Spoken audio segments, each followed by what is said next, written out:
obviously we got through a difficult situation, and I'll keep this brief. I'm excited about the future. As excited about the future of this program as I've ever been. Getting closer to having not to take questions about what's gonna happen in a negative light, but what we should be optimistic about. And obviously, certainly still disappointed for Ice and 1K in terms of not being able to still be participating. But it's over and behind us, and now my eyes are totally fixated on the future and what this next year and next several years in this program is going to be like. All right, with that, Jacob. Mike, you mentioned the other day that this was a setback in your plan. How much of a setback, and how do you move past it and move forward when you're looking at the future? Yeah, I mean, a setback in this sense. Basketball is most important for the next 3 weeks. College basketball is. There's no time where college basketball is more important. And we're not a part of the conversation, certainly not in a positive way. And so we always talked about from the beginning, I want to make sure our program's playing relevant basketball in late February, early March, and certainly playing well into March. And we're not going to do that this year. And certainly don't want to have that be the case in year 5.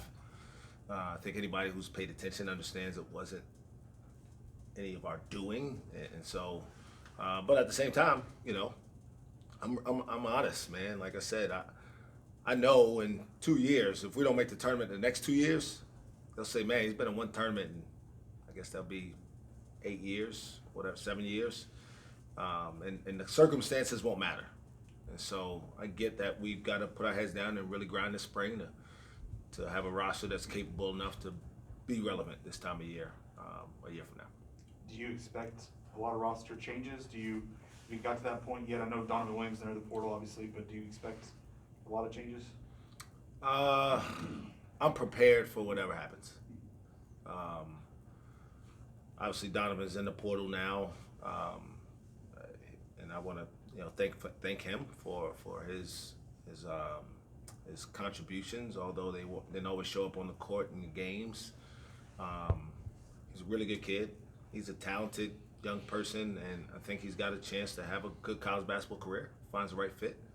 I hate for him and for us that it didn't work out here because I recruited him, and every kid that I recruit, I want to see help our program reach where the goals that we have. So, with that being said, it's part of the deal. Go a year, 2 years, and it doesn't necessarily get going as much as you need to in the right direction. Things change, and I don't want to get ahead of anybody's news, good or bad. I think there'll be some really positive news, but I think there'll probably be some unfortunate situations as well. And my job is to make sure that the people in that office upstairs are doing the necessary things to be prepared for whatever happens. And I don't expect to have 12 new faces. If we have to have 12 new faces, we'll try to have 12 really good new faces. Have you worked through the scholarship issues yet and figured out kind of how to handle that? I thought I did, and then I saw the Georgia Tech deal yesterday. So I don't know. I mean, I don't know anything. I think I should just stick to coaching basketball and just let people tell me what everything else, because none of it makes any sense. So I honestly, I don't have a great answer for you. I wish I did, but I don't. So how do you go about then recruiting this offseason with the number that you end on, maybe influx? Just recruit. And you recruit until you feel like you got a team capable enough to win the Big 12. And I'll be honest, I felt like that a year ago. Well, not quite a year ago. We didn't get Musa till late, but I thought he was a real difference maker in terms of what he could bring. And obviously, it bared itself out throughout the course of the season. And so I'll just continue to recruit until that happens. Obviously, I won't go over the number, but if we get to 13 and we have to talk about what happens later on, we'll talk about what happens later on. But I'm not going to restrict our staff from doing their jobs really well and aggressively. Worried about something that's not necessarily settled, and really, quite honestly, doesn't make a lot of sense. So. You mentioned Musa. Have you had talks with him about kind of what his future will look like? Kind of preliminary. I always think it's good, and this is kind of my frustration with the transfer portal in general. We played our last game roughly 70, no, a little bit more than that. I can't count past 72 hours. What's that, 96 hours, something like that, ago. Like, kids need time to decompress.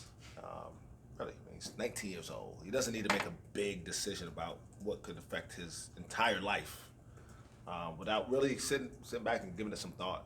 And I feel that way about the portal. I don't think a kid, not that he should be allowed. Kids should be allowed to do whatever they want, but they should have the opportunity to step away from the emotion of the moment and really talk to people who can really help them kind of decipher whether it's real that they need a new start or that they just don't like how things are going right now.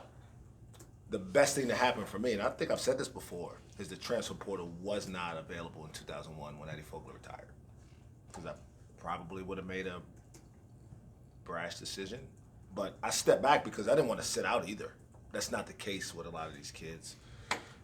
So back to your question, we've had preliminary conversation. We talked about how this process needs to go in terms of what the decision.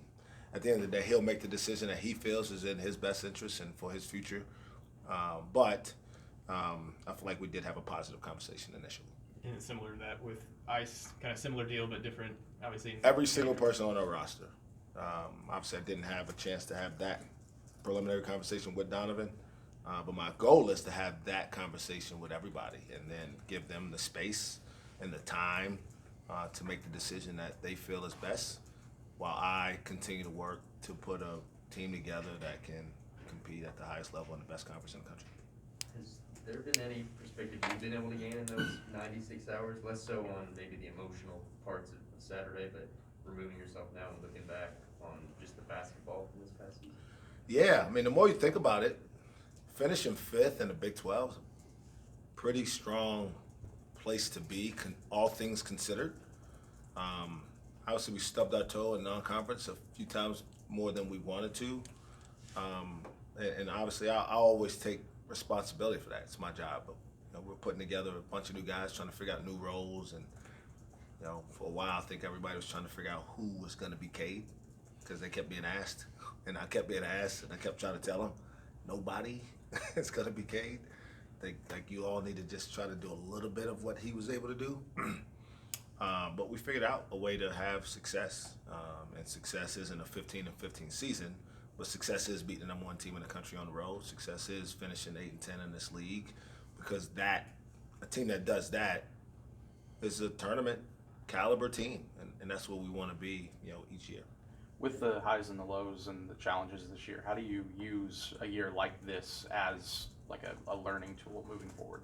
Yeah, it really helped me. It challenged me in ways that I don't know if I had been challenged before because I was never able to walk into the locker room and say, hey guys, listen, here's where we are today. And if we want to get here and say tournament, this is what needs to happen. Every coach in the country does that. That's a part of the deal. And even, like I said before, the year we're 12-20, at the end, I think we won our last two games. I think one at Baylor and one beat West Virginia here. And we were riding high. We went to the conference tournament, not really a whole lot of shot. But at least I was able to tell the kids, hey, man, let's go win one and see what happens. And you win one, and maybe the other team gets somebody injured or something. And you win two, and now you're really playing with house money. Like that psychologically for me, being off the table, maybe be a little bit more creative in how we practice and how we try to deliver the message about the importance of preparation for each game. And so I think I'll be a better coach to deal with, hopefully, I've had a lot of adversity. I don't think I need anymore. But this certainly was a different challenge in that regard. And then with all that, you mentioned 5 years, you've made it to the tournament once. Coming off a ban, is next year probably the most important year for you? No. It's the most important, that it's the most present, right? It's the only one that we truly have any control over, and not even a year. We talk about taking care of today. But I don't really think about it because that, I guess I want to make sure, I think in terms of my job, right? I don't think about that ever.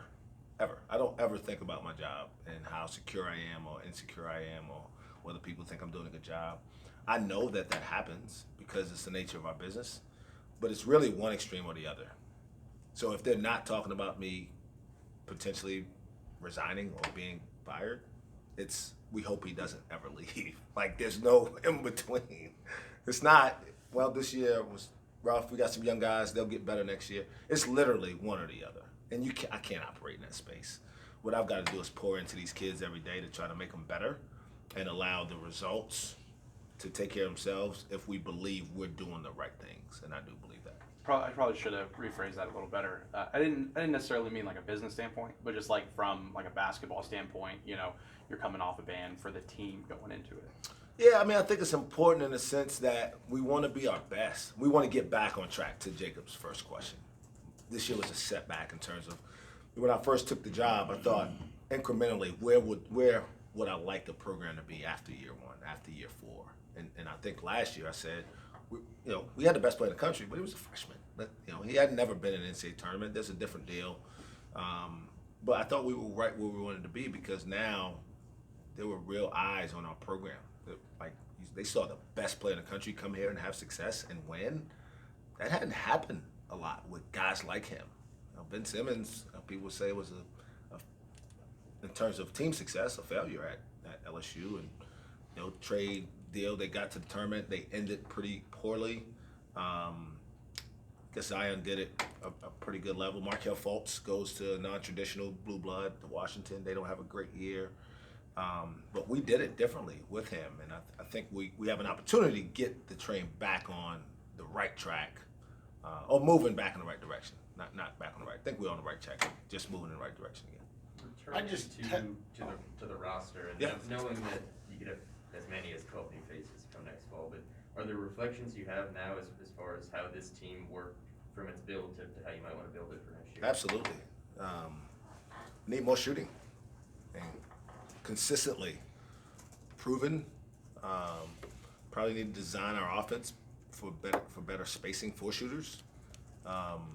And we need a point guard. Like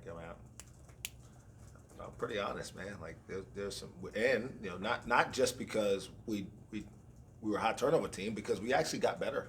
We were better in conference play against better defenses taking care of the basketball than we were in non-conference. And I put that to a lot of new guys playing together for the first time. But we also lose our top 2 assist guys. And, I would imagine we're going to recruit some guys who can put the ball in the basket. And if they're going to be the finishers, we need somebody to set them up. And so we just got to make sure that we have a little bit more balance in terms of shooting and penetrating players, I would say. I just have 2 questions. Yeah. One, and I know it's a small silver lining, but have you looked at the recruiting calendar and the schedule now, realizing so much of your competition is enthralled in conference tournaments and NCAA tournaments, as to what advantage there is for your staff now in the recruiting realm when everybody else is busy to strike? Yeah, I mean, there's 2 parts to that, right? A competition would say, well, because they weren't good, then they're not playing now. That's not the answer. Well, from our perspective, I'm just telling you what they would counter is you want to be playing the NCAA tournament. You don't want your coach There's no doubt. in But you got to make lemons into lemonade. For us, the only challenge is most of the high school seasons are coming to an end. So we get a couple more days to evaluate kids. The deal is we get to focus on it more. And so I think if that's the question, yes, we get to really kind of dial into being a little bit more thorough in evaluating who we want. We don't have to be rushed to sign any one particular person unless Chet Holmgren decides he doesn't like $30 million and wants to transfer. And obviously we get pretty aggressive with that. I probably shouldn't be talking about players on other rosters, but he's not going to college. I mean, he's not saying whatever. It doesn't matter. But if he does, you just lost. I got a chance to work with that kid. And I'll get to your question in a second. He is a freak. I mean, whatever you see on TV, it's not close. It is insane in person.